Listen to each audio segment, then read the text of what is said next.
Hi everyone. People have reached out to me asking if they could take my response to Liz Gunn's latest antics. I appreciate that, but I wanted to do this myself, solo, in my own time, fully and completely. I'm not going to let this become a 10-episode Shortland Street drama, forcing something deeply private onto the public when there are far more important things for us to focus on. Minimal production today, just me and this camera. I'm okay with that because I'm not afraid to let you see me. I think that's why Liz didn't show her face in that video, because she knows the eyes expose insincerity. I do have better things to do, but my privacy was criminally breached, so here we are. You'll get what you always get from me: no agenda, no interests to protect, just the truth. Even though I know better than anyone that speaking truth about deceivers in your own camp is pretty much forbidden in the truth movement. Ironic that. Gets you crucified online, threatened with lawsuits, and turns your private phone calls into public hit pieces. I'll cover everything systematically, including who did he kill and did you go to the police? I'll clarify my views and experience with Counterspin on my terms, not on Liz's. As many of you know, she's published a video of spliced clips from a private conversation of mine recorded many months ago. So let's get into it. This was a criminal breach of my privacy, exposing someone with no integrity and no claim to ethical journalism. I keep personal matters personal. If I am to go public, it's with verifiable facts, measured and impersonal. That's my standard. Liz framed the video as though it were a call between us, implying that I approved its release. She didn't disclose that it was actually voice messages to another woman, one who asked me to keep it private, which is why I'm not naming her, and I asked the same of her. She later told me that she had told Liz that we were talking, and I reminded her that it was private and never to be made public. She agreed emphatically and told me that Liz had agreed too. But instead we have cherry-picked lines, repeated and reassembled, set to ominous music.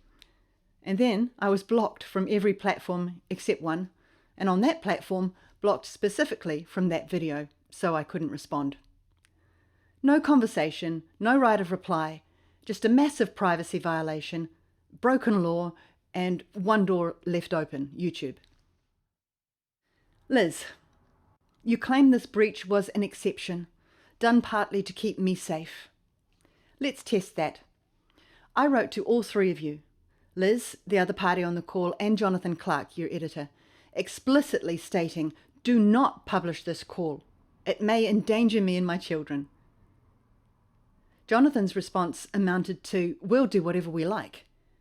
Liz read my letter and blocked me. It's not protection. That's the opposite. If you were genuinely concerned for my safety, Liz, you would have talked to me. I was open and receptive. Instead, you blocked me, published it anyway, and called it doing me a favour. Calling me by my surname like a school teacher, which doesn't add authority, it just adds childish condescension. Your safety story is a fabrication. You broke your word, broke the law, and needed a reason that sounded like neither. Publishing while blocking me, except for the one platform where I was blocked from that specific video, meant that I could have been completely unaware that it was even up. With no upfront disclaimer that I hadn't consented, some people assumed that I'd actually made it myself. I could have been a sitting duck, someone furious, thinking that I'd released it, showing up at my door, with me none the wiser. If you genuinely believed that I was in danger, why didn't you warn me? Give me a day to get somewhere safe. At minimum, call the police. And if you felt a public video must be made, well, discuss what I said rather than plaster my photo and name across the top. Liz claimed it was for her own safety too. But when exactly was she in danger? She simply makes things up to defend the indefensible. The presentation itself was deceptive. It opens with a ringing phone implying that I'd called her. I didn't. It was voice messages over Messenger to someone else entirely. I deleted them afterwards, but too late. They'd already been passed to Liz. Liz claiming that I desperately wanted her to see this is a flat-out lie. I called someone who used to be a friend in confidence to talk, and they forwarded it to Liz. After that conversation, my views evolved through extensive research over the following months, and I tried to share that with Liz after she had sort of made murmurings that she was going to do this video, but she refused to talk to me, preferring a hit piece built around one old conversation stripped of context, and that's not journalism. It's vindictive, contrived vilification. And she clearly had an agenda that required her not to hear anything that contradicted it. She ended her video with my apology, framing it as grovelling. It wasn't. It was sincere but conditional. I was sorry for anything that I'd said without full understanding, and I was seeking more understanding, but still standing firmly behind my anger over how she deregistered the party without consultation and walked off with the money. You can hear where she cut that bit out. And so now I'm going to do something I've never done before. I'm going to retract that apology. I don't believe I did misunderstand you, Liz, as I wondered at the time. You've shown yourself to be worse than I'd originally thought. And the theory that I created this, I planted it to create drama. Well, think it through. If I wanted to leak something, why was I begging for privacy, even visiting community law here in my own town, seeking a cease and desist order on Liz? That's not how you run a drip campaign. And if I wanted Calvin exposed, I would have done it myself. Quite capable of making my own expose. And Liz, your comments framing the words you use there, they're deliberately dishonest. Costello reveals. Costello is exposing. Posts by Costello. I made no posts. And you exposed. And what you produced was decontextualized sound bites. None of the other party's questions, none of the leading prompts, none of my repeated qualifiers. But I might be wrong. I haven't done a deep dive. I don't really know for sure. You made me sound certain, and I wasn't.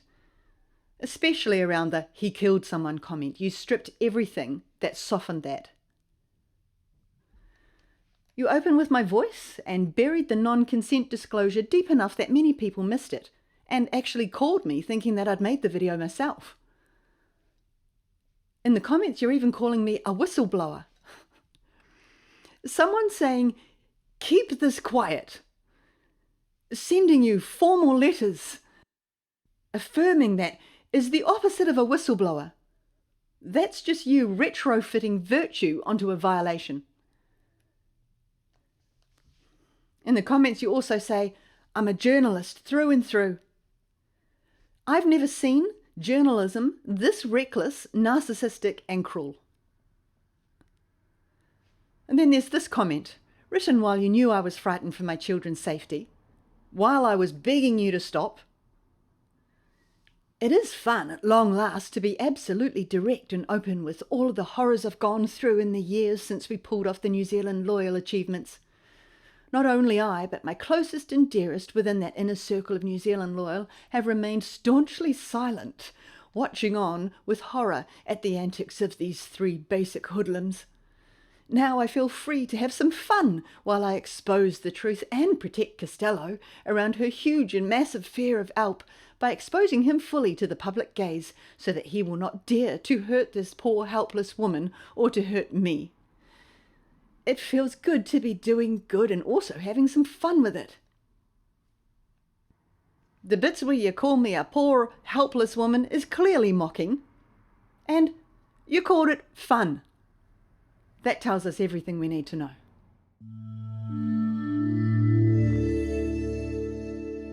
To those saying I made up feeling threatened, like Billy Tekahika, who made a video repeating Samantha Edwards has accused Calvin Alp of murder. He always uses Edwards, thinks there's some sort of conspiracy that I've gone back to my maiden name. Saying this like I stood in a town square and made a formal accusation. That's not what happened. and Billy knows it.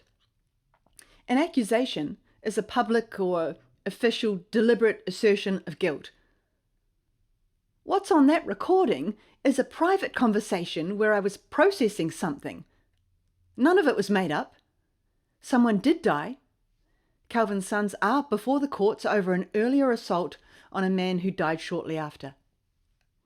And Calvin did turn up at my house, like I said, at 1 a.m. We sat at the park down the road, where he told me that the key witness in the case has now been eliminated, and showed me the man's obituary posted by his mum and said, that's what happens to anyone who messes with Calvin Alp. Days earlier, I'd been openly saying to Calvin that I didn't trust him, that I knew too much to trust him anymore. And while we were at the park, I asked him directly, are you saying you killed him? And he didn't say no.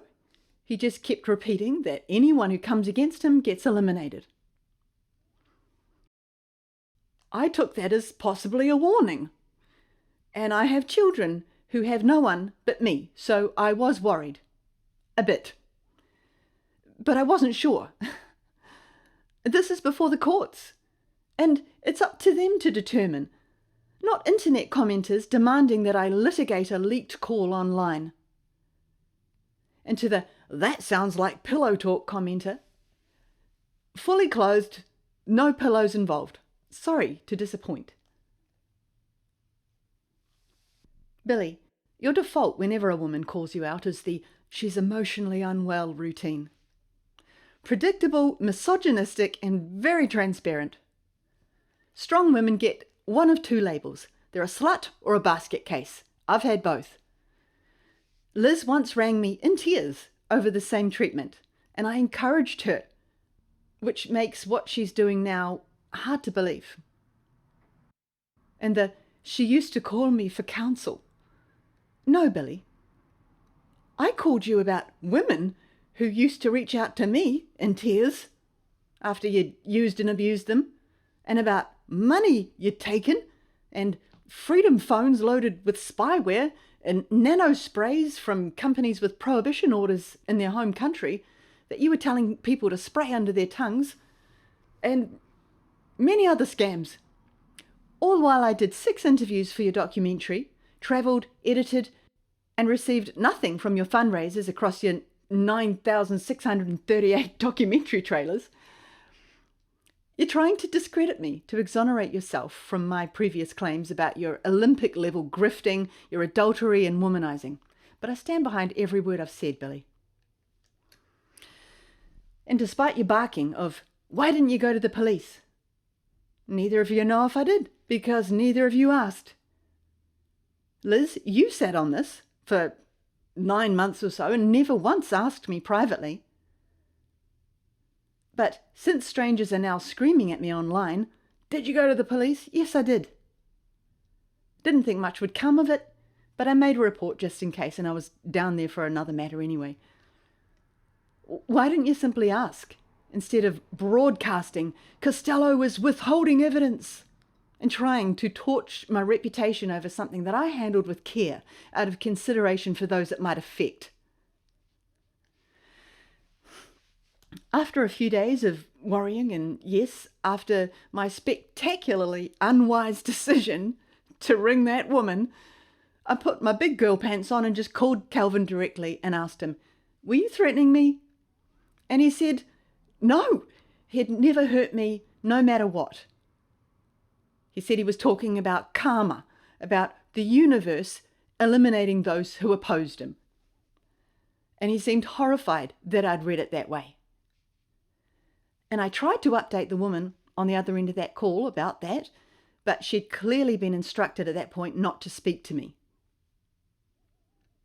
But that's actually how normal people resolve things, privately, directly. I should have been allowed that. What Liz did to me was unfair, but it was even more unfair to Calvin. Every step was designed to cause him maximum damage, and to cause New Zealand Loyal maximum damage. Liz has forced me to choose between being publicly shamed for withholding evidence or discussing something before the courts in the public arena. That's not journalism, that's strong-arming, and it's the opposite of the humanity that she claims to represent. If she genuinely feared for my safety, she'd have contacted the police at some point in 9 months and warned me before the release. And a serious video would have detailed the facts, not been this piece of theatre that opens up with dark music and a pulsing heartbeat and my photo and my name emblazoned across the top. How's that keeping me safe, Liz?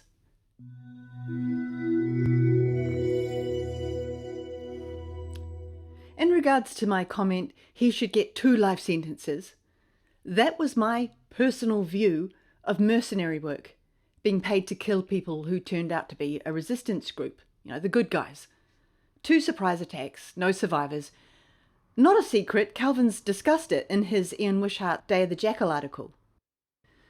The edited out context deliberately made it sound like something else. I've since talked about that with Calvin directly, and he's told me that had he known the truth back then, he'd have actually joined the other side. And I don't hold that against him. Young men, apparently hyped up and propagandized like soldiers in Iraq or Syria, fed lies about who the bad guys were. This needed no exposing. Liz knew that. She stripped the context and stitched it together for maximum menace value and manufactured a story. Liz, you're currently calling me a coward all over the internet, telling me to stop playing victim over this breach. Excuse me? You went live saying that you feared for your life and needed to go into hiding over a police search of someone else's home, and then abandoned that someone else. Barry Young deserved better. When one legal letter came over the Vax Harm videos, you pulled the lot. Meanwhile, Calvin turned his camera on and invited Simpson Grierson to try that shit on us. And they didn't, because he had backbone, and neither would I have pulled them down over a letter. So you calling me a coward is extraordinary. Our real enemy is laughing at us right now over this wee spectacle. You gave them that, Liz. Well done. Your pinned comment under your YouTube video claims, I recorded this when Alp, Spera and Costello were doing all they could to destroy my name.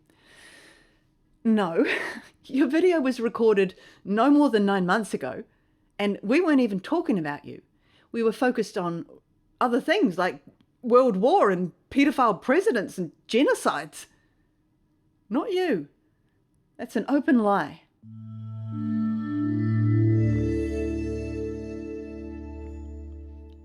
In regards to New Zealand Loyal, you repeatedly accused Calvin of executing a coup. No, you left, Liz. A coup is an overthrow. You walked away, deregistered the party without consulting the members or the Constitution, took the cash and the assets and headed for the hills. And what followed was members requesting an SGM, Lisa organising it, them voting to re-register, electing a new leader by vote at the AGM. That's not a coup. That's democracy. Liz's story about Calvin lurking and seizing power is nothing but a smokescreen to justify what she did. That's obvious. She calls the SGM illegitimate, claiming it was run by non-members, Calvin and Hannah. But it wasn't actually run by them, and they were members anyway. A deregistered party still accepts memberships. It's precisely how you accumulate the 500 needed to re-register. The meeting was very much legitimate. And tell me, how does anyone steal a People's Party that you, Liz, specifically said belonged to the members? Remember, this is your party. Tell me what you want. Well, we told you, and you've fought us ever since. Your My Precious video, aimed at Calvin, was more self-revealing than you intended. Just in case people have forgotten,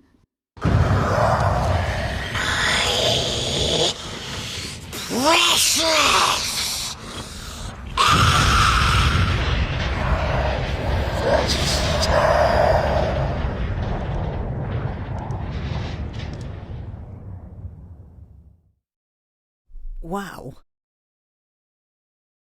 You claim that Counterspin assaulted you with 8 videos in March 2024, when they only ever made one, and that was in August, because you didn't even deregister till July. And as for me, 10 months of vile, brutal attacks on every platform. You keep saying it, but it never happened.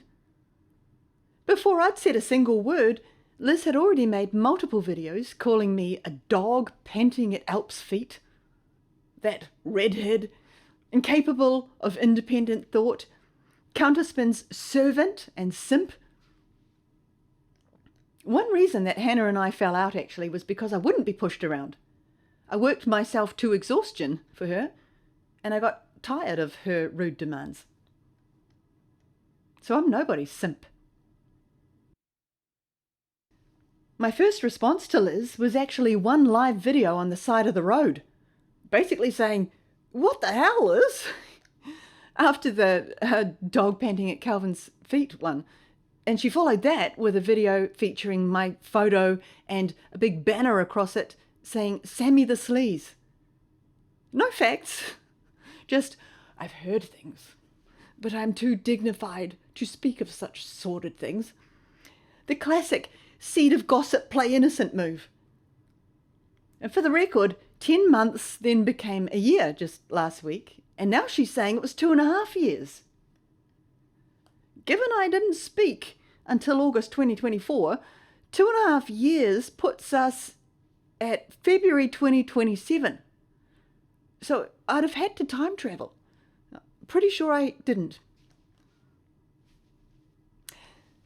Quite frankly, there's serious stuff going on in the world, and whether the word loyal came to you, Liz, in a golden vision hasn't been high on my priorities.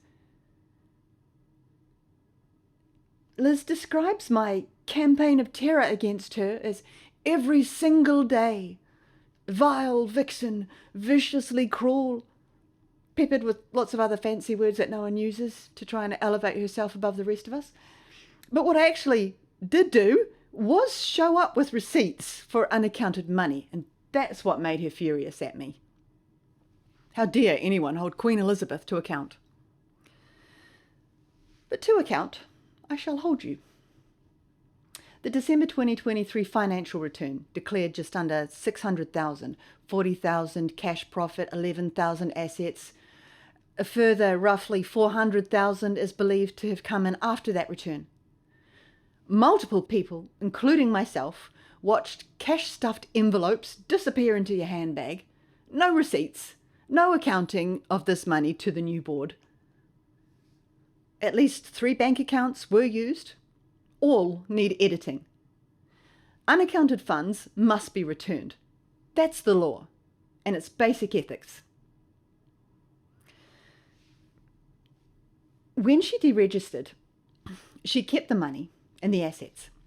And she also kept the party membership list, making things deliberately difficult for the new administration. And after the SGM, members received emails thanking them for donations to New Zealand Loyal, with funds redirected to Free NZ Media, stating that she was redirecting their membership renewals to herself from a party that she had left. By the way, using a political party's membership list for private fundraising is another criminal privacy breach. Not one board meeting during her entire leadership. The Constitution required 80% to deregister, a clause that Calvin proposed actually to prevent external forces stacking the numbers to shut it down, a clause that Liz enthusiastically endorsed and later verified by Frontline Law. But she didn't get that 80%. She didn't even get 50%. She didn't even get 1%. She got 0. Because she didn't even ask. She just unilaterally pulled the plug and walked out with the spoils. Over 600,000 unaccounted for, spent without a board at Liz's apparent sole discretion, plus numerous undeclared cash donations throughout the tour. She claimed to raise $100,000 for Barry Young's defence too. No one saw where that went.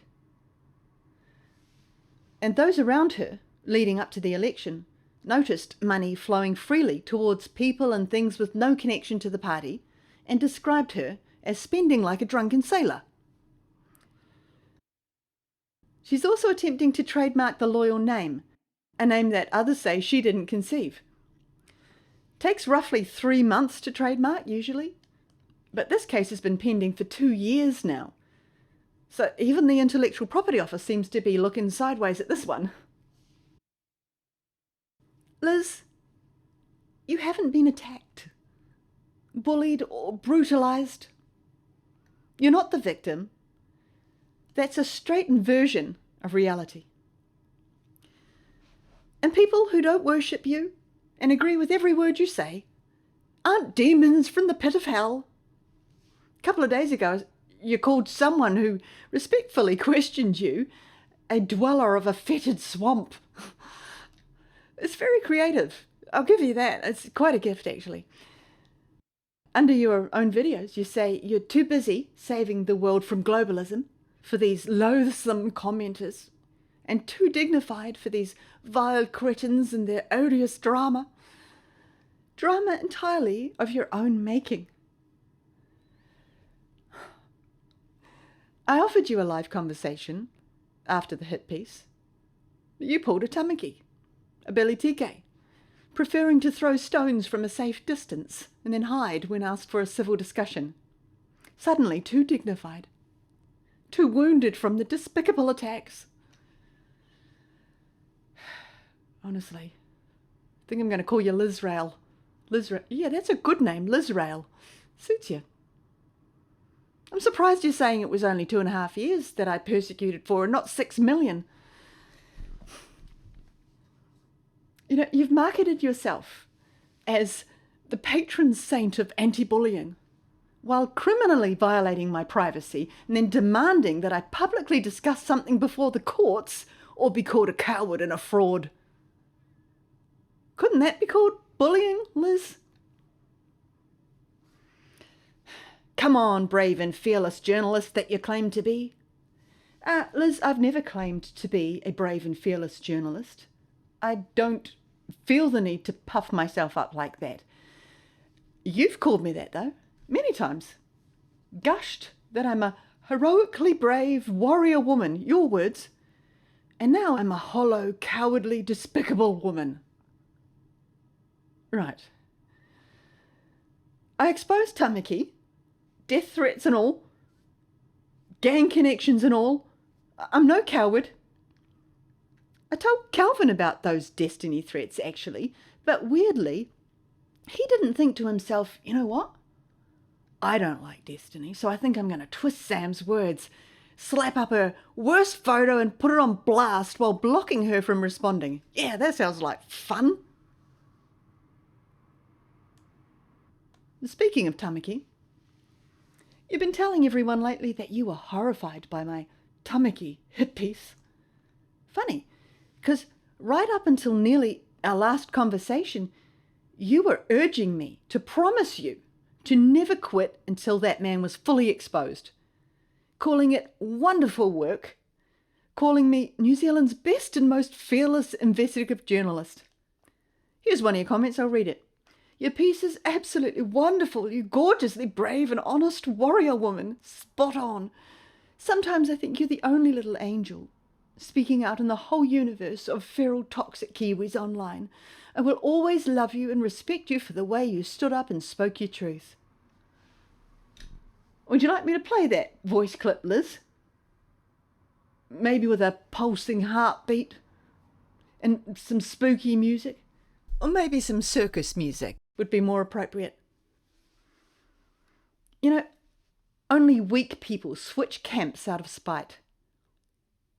Supporting someone that you know protects paedophiles, you know what they say about paedophile protectors, right? Think carefully. about what supporting a man like that, out of spite for me, says about you. Liz, if you genuinely wanted answers, you would have interviewed me.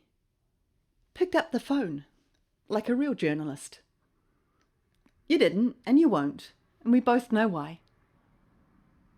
Because you're not after the truth. You want to destroy Loyal. That's your goal.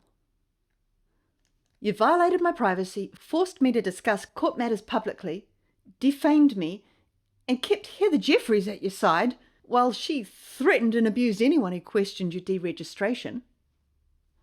Calling me a troll-ass hoe, if I remember rightly, yeah. A troll-ass hoe on the Loyal page for posting a financial statement. And you praised her throughout. No problem with her bullying. That's the cult that you've created, while telling everyone that you despise bullying and your heart overflows with love for your fellow Kiwis. Well, it wasn't very loving how you keep telling people that I split up Counterspin. You know nothing, Liz. I was at their house while they discussed how they'd broken up and why, long before anyone else knew about it. You plaster your comments with sexual jibes about me and Calvin and gossip while calling yourself a journalist. If you are that fascinated with my sex life, just ask me directly. You'd probably find that it's a lot more boring than what you're imagining, and I'm not who you're describing. You said that I made that call, that voice clip communication, because hell hath no fury like a woman scorned. But Calvin never scorned me, Liz. I just wanted to talk, to gain some understanding, to maybe mend a friendship. But you don't play that part, do you? Last year, Liz messaged me claiming that she had evidence that I was with Calvin on the tour before Hannah arrived. Deeply disappointed, naturally. So I sent proof, friendly and respectful, showing that I'd arrived after Hannah, so that was nonsense. Hey Liz, I just checked with Calvin and Hannah. Yep, Hannah was there when I got there. I flew in, Fred Roberts picked me up at the airport, and yeah, they were both together all the time. So there was no opportunity for me and Calvin to do anything, but that's the level of truth that we're dealing with these rumours. But she just ignored that response and kept spreading the story. This comment was from a couple of days ago. He was pursuing one of our election candidates very hard while doing God knows what with Costello and having a baby at home. In the South Island, they latched onto the tour full time, and suddenly Spera turned up and Costello was nowhere to be seen. Again implying that I was already there with him and I disappeared when she arrived. That's defamation, knowingly.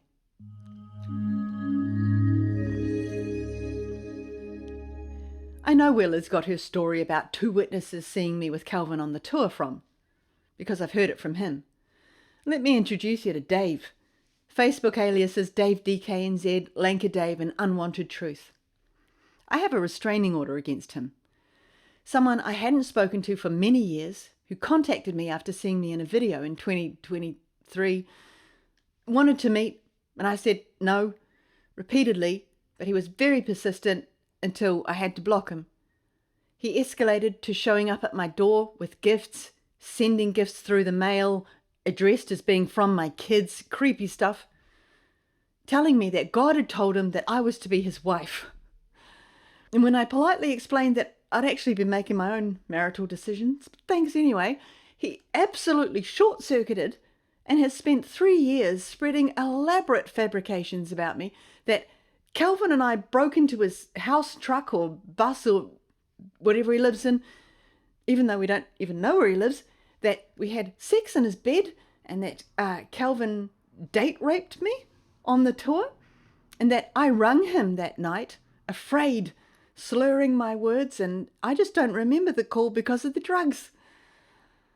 And that Calvin, there was a hypnotist involved too, if I remember rightly. And what else? Calvin stations men in bushes around his property on a regular basis. He's clinically insane. He has stalked me, stalked my son, paid people more than once to contact me under false pretenses, set up a Come to Jesus stall at my son's Star Wars event a while ago to get near us, and then literally packed up his table and chased me out the door when I spotted him and left. He's admitted to surveilling me repeatedly, once because he saw Russians peering into my car, because they were speaking Russian apparently, but they switched to speaking German when he approached them, and that's when he knew they were bad. And so he had to follow me all around town for a while and then follow me home and, station himself outside my house to watch over me for my safety. And all the while under a restraining order. The police won't act without proof of imminent threat, though. And the order turns out to be not even worth the paper it's written on. Dave saw Liz as a way in and introduced himself to her, met up with her after offering his services against Calvin due to a delusional jealousy that he has of him.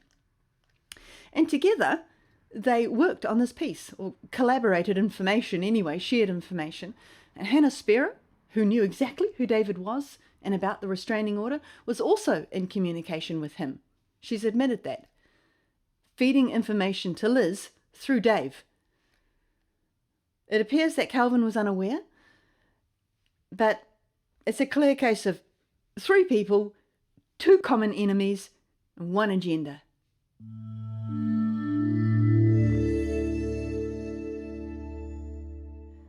There's much I could talk about my time with Counterspin. For example, when Hannah Spearer created a splinter Telegram group purely to defame me, and she drew all the writers and contributors in, excluded me, and shared calculated, bold-faced lies, and then banned those members from contacting me, taking my calls, so they couldn't be put right. When I discovered this and wrote a right of reply, which I sent to Hannah, Lisa, and Kiwi, all 3 refused to even open it, to this day. It appears to be mainly about my anti-MAGA views. That's how you manufacture an echo chamber that shuns those who won't submit. After 2 years of silence on how I was treated, I was disappointed, an actual silence, not Liz's silence where you make tons of videos but claim to be silent. I was actually silent. I was disappointed, though not surprised, to learn that Hannah was involved in discussions with Dave, the stalker, and Liz about this video. Counterspin may take issue with Liz's refusal to seek the truth. Fairly so. But they're actually guilty of the same.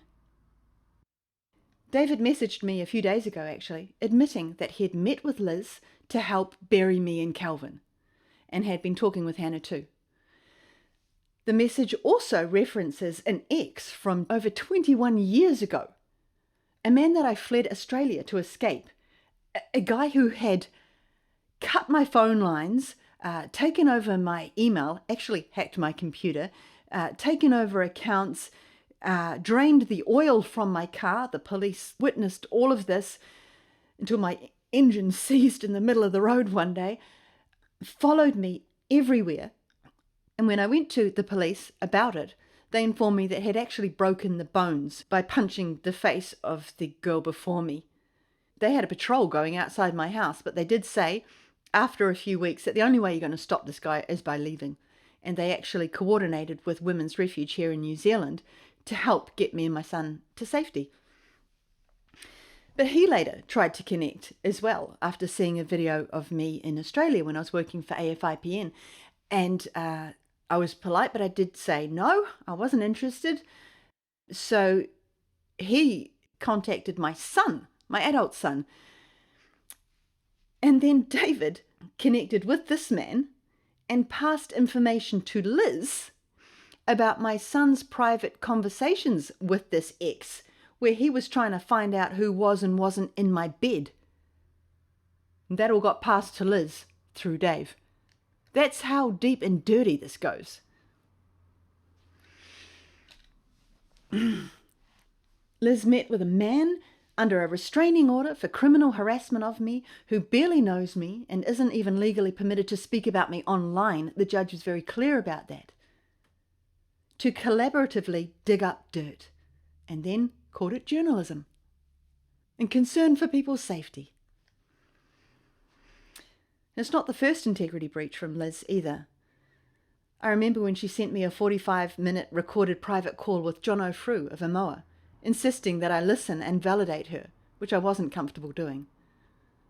And remember Baby Will? I actually made that connection and set up that interview as part of Billy TK's documentary River of Lies, after interviewing the parents in the same ward in the next room, actually, for a similar story. Liz appeared to have found out, don't know how, whether it was through Billy or whatever, but anyway, she swooped in and just took over the interview. Billy was furious, called it unethical, and he was right. I wasn't actually angry at all, though, because I knew that, Liz, you'd serve them better than I ever could. You're very good at that sort of stuff. But you've never mentioned once how you actually got that interview, while accusing me and Calvin and Hannah of trying to steal your party. The irony. The timing, too, of dropping this video. It's not coincidental. You held it for nearly a year, and you released it 3 weeks before Loyal's registration cut-off. And it's not just about Calvin. Liz wants to destroy New Zealand Loyal entirely. To hell with the hundreds of people who have worked and signed up for it. And I hate that a private conversation has been weaponized to hurt so many people who deserved better.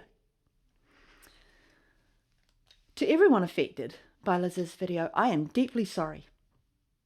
I trusted the wrong person at the worst possible time, but I never imagined that she would sink that low. A lot of people respond to this stuff by saying it's just too many egos in the freedom movement, but I believe that actually misses the point. This is about agenda. Personal, financial, and political. Liz had all three. Profile and adoration, ego, sure. Financial, not just money, but people who gave her furniture and built things for her and installed a security system and much more. And I also believe that she intended to re-register Loyal under her own name this year to access the 83,000 from the Electoral Commission and then redirect voters elsewhere at the last minute. That's my opinion, but she has publicly complained in multiple places about not being able to run under New Zealand Loyal this year thanks to Costello and Calvin and Hannah. And politically, I know, but I won't reveal how, that she always planned to deregister after the election and convert Loyal into a people's movement and feed it to someone like Winston Peters. After boldly declaring that New Zealand Loyal would never amalgamate with another party and offering 1, 2, 3 year and lifetime membership options, these are her own words. Had I not had these parasites lying about me for all this time, I'd now be in a position to put terms to a party like New Zealand First, who would have wanted the thousands and thousands of votes of support we could have built up in 3 years. New Zealand First might agree to our terms in order for a guarantee of this body of support of the people. Winston, the king of broken promises. But she'd direct thousands of votes his way if he made a few more. That's precisely what controlled opposition does. Feeds the dissidents back into the machine. Winston actually gave her an hour 40 interview in 2023, unusual for him for any media, let alone unaccredited. And all through the interview, Liz makes Winston sound glorious. We'd actually discussed his corruption privately, me and Liz. The wine box affair, the serious fraud office affair, Gunn as proof that he was at meetings where dodgy deals were made, his impunity while others went to prison. She knows all of this. But here she is, applying his makeup on camera, spinning a different story. It's not easy, Winston. I got beaten up for doing that. I got assaulted at an airport. I have had endless invective, and I really feel for you. You've gone through, how many years in politics have you been now? The incidents. 45 years in politics. And so many of those interviews I remember from my time in mainstream media were deriding of you. But I remember. But you always stayed. Well, I remember all the attacks. I remember the wine box, the BNZ, Mary Loans Affair, a stack of things where I was ridiculed and castigated, Cinderella-ized and marginalised by the media. And then the last great one was the absolute vicious attack by the serious fraud officer who lost twice in 2020 and in 2022, in July the 22nd. And I didn't see anyone in the media saying, also, he was right then. Never. See what I mean? Never. Also, Calvin repeatedly warned Liz that electronic signatures on registration forms would be rejected, but she insisted on using them anyway. So, Calvin gathered them in as soon as they arrived and drove them down to Wellington rather than Courier, which would have taken longer, to hasten that rejection, so that they'd be left with enough time to remedy the situation before the registration cut-off date. And sure enough, when he got down to Wellington, they were rejected. And so he drove all the way back to Auckland, got Liz on camera telling members to quickly redo their forms, and then gathered those up and drove them through the night back down to Wellington and submitted them right before the final bell. And 549 of 550 were accepted. So while she says he was just a fringe dweller of New Zealand loyal, without him there actually wouldn't have been a register party. The party secretary, Michelle Smith, she failed to file the party list before the deadline, despite people shouting, "Michelle, the time is almost up. You need to get it in." But she didn't. And the result was only 3 of 30 plus candidates were eligible for Parliament had the threshold been met. And potentially it would have been 0 without an unforeseen technicality that got those 3 in. That would have destroyed Loyal too. And an estimated half of intended Loyal votes ended up going to Winston because of that failure. I actually called Michelle on the phone afterwards, worried about how she was coping, thinking, I'd feel terrible if I had done that, and I was worried about her. But she was chipper. It was weird. Liz blamed the Electoral Commission for sabotage, but it wasn't anything to do with them. And those who actually dealt with the EC said that they bent over backwards to help. I believe that Liz is controlled opposition. I won't try to convince anyone of that, but if the 2023 crippling was deliberate, and she's now doing everything possible to destroy Loyal's second attempt, even at the cost of her own reputation, it makes me wonder. And it tells me that someone really doesn't want this party to succeed, which is actually quite exciting, really, because they wouldn't bother if Loyal wasn't a genuine threat. Liz, why are you steering people away from the very policies that you said would save New Zealand? Who cares if the name did actually appear to you in a cloud of gold dust in the middle of the night in a vision from heaven? The members voted to keep it, so just walk away. If you hadn't deregistered, can you imagine where Loyal would be now? You did that, and now you're working to prevent it from trying to recover. The Calvin Out Files video is, I believe, part of a coordinated effort to fracture New Zealand loyal. Not really about me. It's to deter new members. Character assassination has always been the establishment's preferred weapon against people who genuinely organise and challenge them. And Liz has promised another instalment. Yay! Can't wait to see what laws get broken next. One thing, Liz, there's nothing in your video that Calvin hasn't already heard from me directly. We spent hours on it. That's why I didn't make the video that you wanted. Because I went to the source, checked what I thought I knew, and my views evolved. That's what any decent journalist does before going public. I got information on others in the freedom movement that I've never released too, because I won't go public without evidence. That's not cowardice, that's integrity. And you, Liz, have shown that you have none. You rang me once and said some very, very unkind things about your partner. I understand. We vent. We're still processing.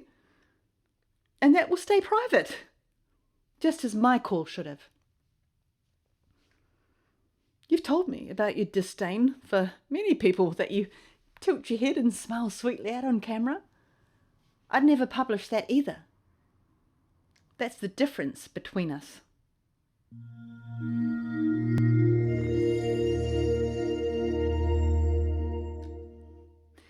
Okay, I'll now briefly address some of the things that I said about Counterspin's connection to Epstein's mate Steve Bannon. Counterspin launched on Steve Bannon and Miles Guo's GTV platform.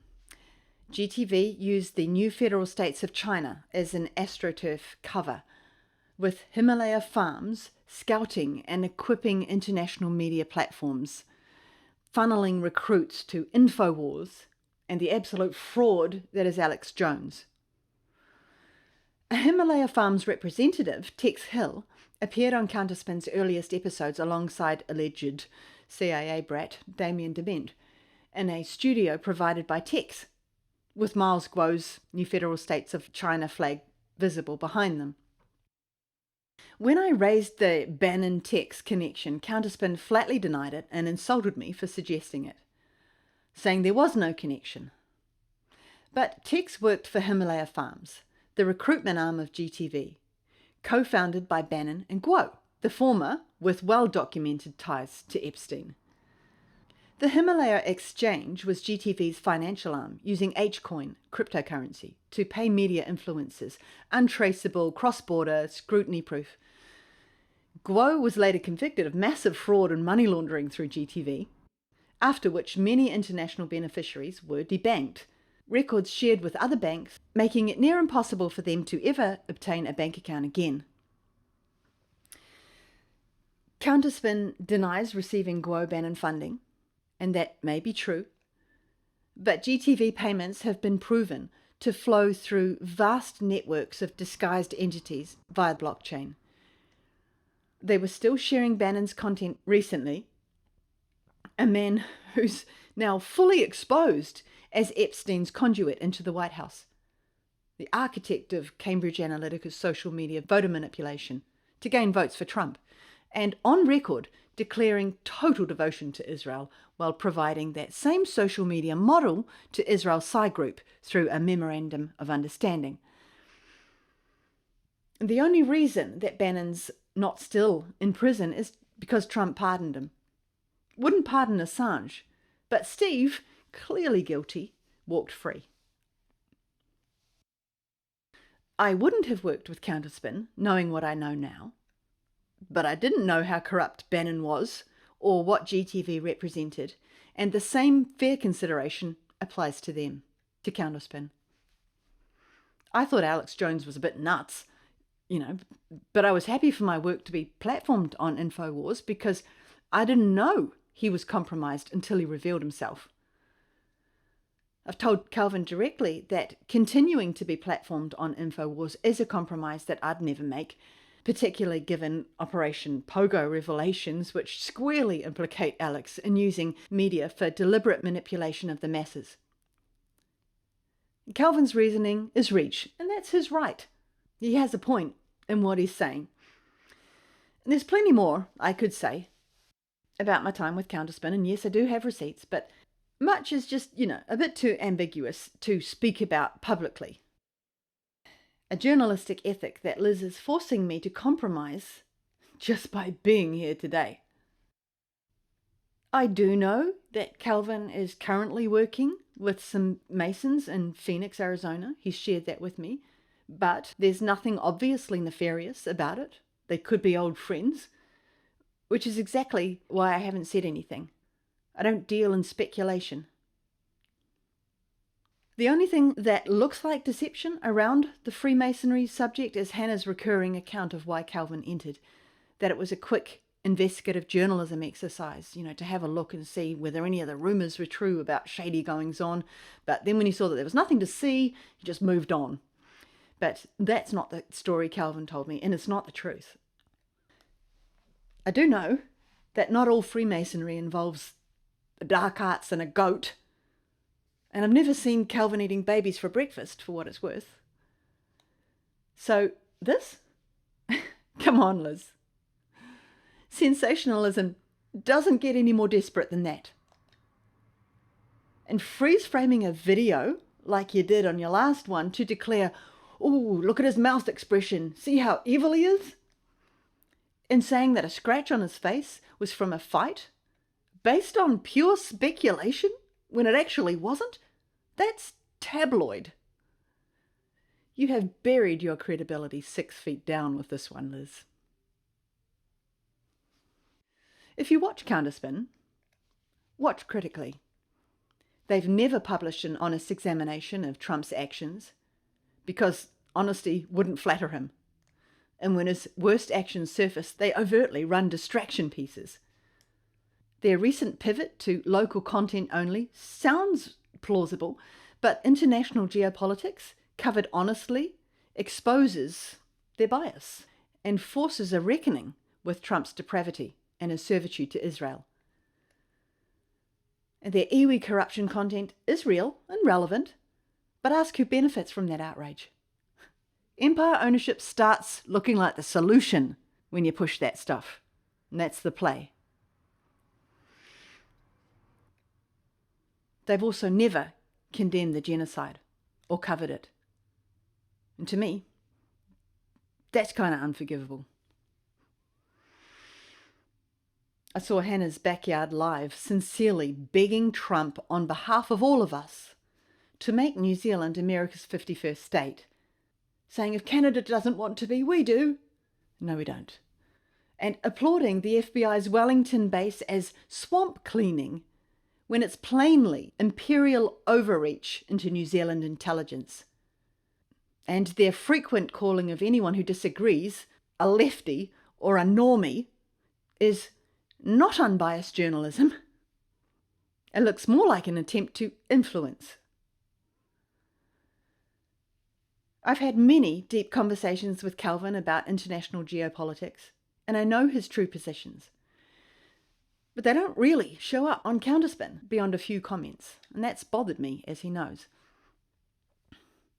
I once asked Hannah why she gave the Tamakis 2 slots in her 2023 election special right after I'd exposed their corruption and the millions they'd made out of the COVID scam. She said, because Counterspin is an unbiased platform. I believe that evidence suggests otherwise. Research confirms the subjects that Trump shills massage through to their public, and Counterspin pushes many of them, usually above serious news. Inflammatory transfer or, contrived anti-woke messaging, left-right division, pointing to Soros and Gates while lifting up Musk and Tommy Robinson and Trump, who's installed Soros' own protege to the Treasury. And the women shouldn't vote agenda, that's a Peter Thiel favourite, echoed almost verbatim by Will Ryan in Counterspin's chat. Death penalty restoration, which sounds like justice, but it's actually an Israeli agenda item tied to the Noahide law, which is now under UN consultation. And Sharia law fearmongering is a smokescreen to that very real threat of Noahide law.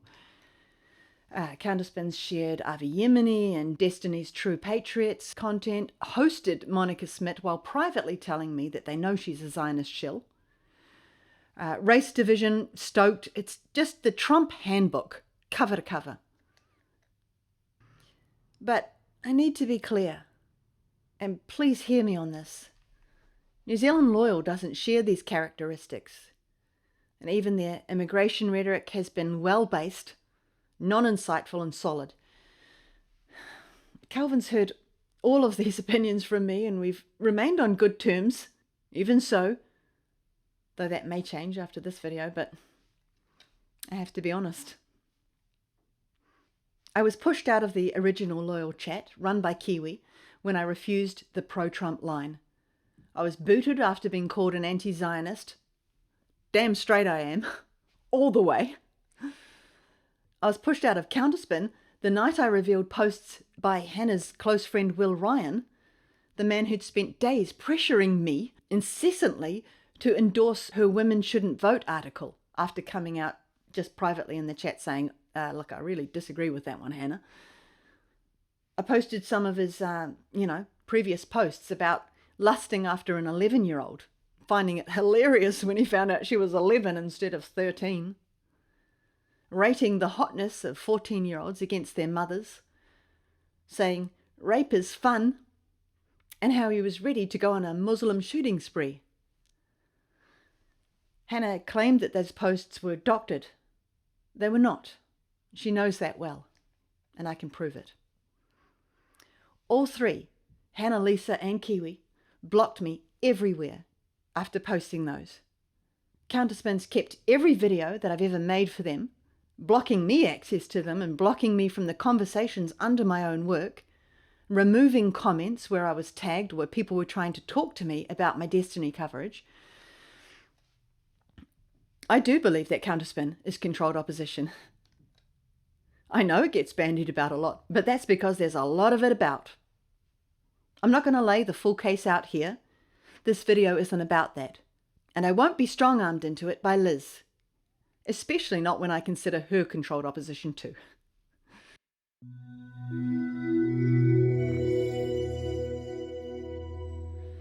When it comes to Counterspin and money, there's no uncertainty there. I personally saw a payment of $200,000 and was told of considerably more, with clear evidence of it. When Calvin flew me overseas, all expenses paid, in 2024, beautiful trip, beautiful hotels, restaurants. As incredibly grateful as I was, the questions began for me and continued throughout 2025. Calvin's official explanation? A wealthy, reclusive New Zealand couple, the Russians, that no one in the freedom movement has ever met. I don't believe it. I've told Calvin that directly. But without proof, I have to maintain a benefit of the doubt. I could be very wrong, and I won't make accusations that I can't substantiate, unlike some. I won't pretend that I feel entirely safe saying these things. Calvin does have close gang connections. He's told me himself, in detail. And yes, despite accusations online, I am telling the truth about that. But he says I'm safe. He's been very good to me, personally, and I have no reason not to believe him. I don't live in fear. Liz, you had no right to force this. You were wrong in your aspersions. And none of this was about truth. It was about your personal agenda. For all my concerns, Calvin has demonstrated genuine care for this country. And I've seen enough to know that he didn't deserve this. This isn't right.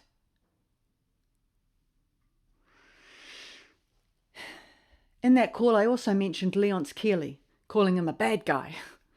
I've since learned that he was a CIA whistleblower. And the Phoenix Foundation link to Calvin's Phoenix mining isn't verifiable, and the groups may well be unrelated.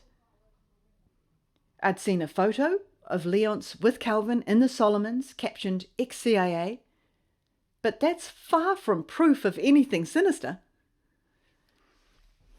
But given the Phoenix Foundation's documented 70s Pacific operation involving ex-CIA, arms dealers and mercenaries, and gold mining, it was a valid line of inquiry. Peter Thiel's actually now pursuing the Phoenix Foundation's blueprint through his Seasteading Institute concerning giving Teal's militantly Zionist Palantir has multiple contracts with the NZDF, the SIS and the GCSB, and Teal receiving New Zealand citizenship from the Ashkenazi John Key after just 12 days against a legal requirement of 1,350. There are articles calling Calvin's Phoenix International Mining a scam. But Australian media hostility could simply reflect threatened business interests. One example, Calvin told me that he'd hired all the local Solomons geologists, not to use them, but to force the international corporates to raise their wages, ended up tripling them in order to get them back. Calvin gained nothing out of that, says he did it purely on principle. That alone would make enemies.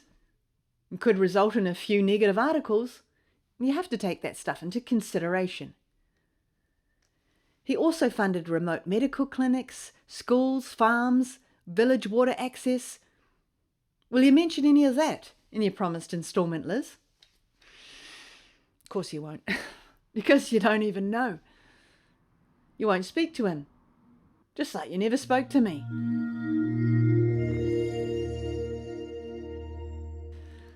Liz, all through your plethora of comments under your video, you repeat that you're too busy saving the world from globalism for this drama, the drama that you created, and all the self-congratulating about being awake and discerning.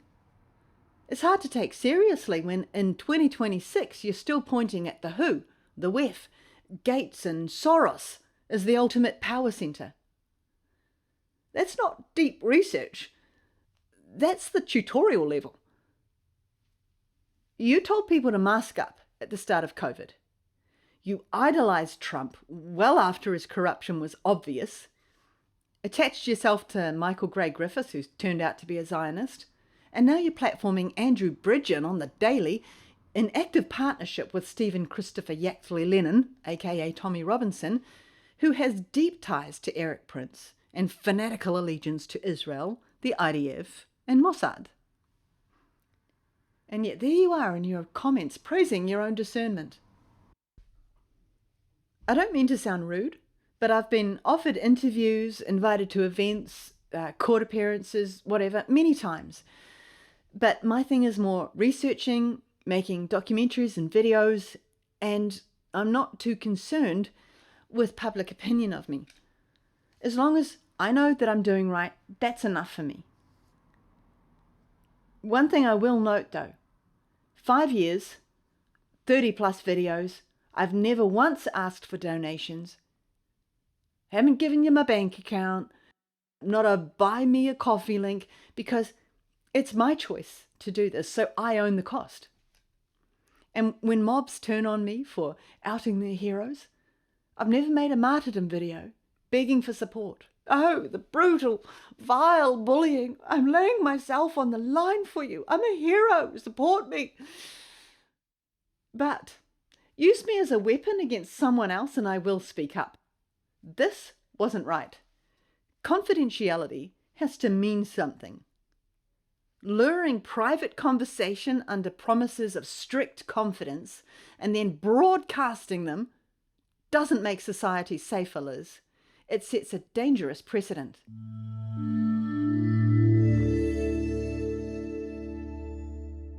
Couple more things before I go. One of them, Gabrielle Thompson, lots of comments under Liz's video saying, well, that's Samantha Costello for you. She's a liar. Claiming I'm lying about a certain call that I've said I hold in my possession. I'm not. Your pattern's well documented, Gabrielle, becoming admin of a group. 14 groups last time I looked. I've heard it's quite a few more since then. Often lifting yourself up to head admin in a short time and then basically hijacking it, benefiting from it, steering narratives, blocking dissenters and turning it into an echo chamber. You blocked me from Freedom, Truth and Survival not long ago, or had me blocked, I don't know. I countered your pro-Trump propaganda post. Very well put together, but I put a comment in there, very respectful. Didn't even mention you, just put a couple of facts there. And you responded by saying, you don't belong here, Samantha Costello. You're a liar. Just like you say you've been to Romania and worked in orphanages. Lies. And be careful, I know the admins very well, wink emoji. So I responded to your comment by just putting a couple of photos of myself in orphanages in Romania, in Argentina. Pretty clear, you know, where I am in the photos. Blocked within seconds. Yeah, I'm getting a bit tired of how this works. Of how our own people, well, they're not actually our own people, censor more than our government, more and more often. So I will be seeking permission from the other person in that call to share it. It was with a significant group owner who tells me in the call about how Gabrielle presented herself as indispensable help, duplicated his group without his knowledge or consent, made the duplicate group into an unincorporated society so she could install herself as owner. Her name was listed there as owner when he looked into it, had a bank account attached to it. After failing for weeks to attach a bank account to the real group like she was being asked to, as was her job, and she was in the process of funneling members from the real group to the fake one, unknown to the group owner. He was furious, but yeah, he was just happy that he'd caught her early, fired her and threatened her with legal action, of course. And this is not a one-off for Gabrielle. So yeah, I'm getting a bit tired of being called a liar by professional liars. And I'm even more tired of controlled opposition turning the entire freedom movement and all our efforts into one giant clown convention. And the other thing, before I go, I was just going to mention that Liz's video is now with the police and I'm consulting legal counsel on that. Don't withdraw your support from New Zealand Loyal over this debacle. It's exactly what Liz wants. That was the intention. But this isn't infighting. This is a one-sided smear campaign. New Zealand Loyal has fantastic policies, and they shouldn't be left holding the bag for this mess. So I'm marking this one return to sender and sending it straight back to your doorstep, Liz. Nice try, though. Right, that's it. I need a cup of coffee. And if you sat through all of that, I reckon you've earned one too. Okay, see ya.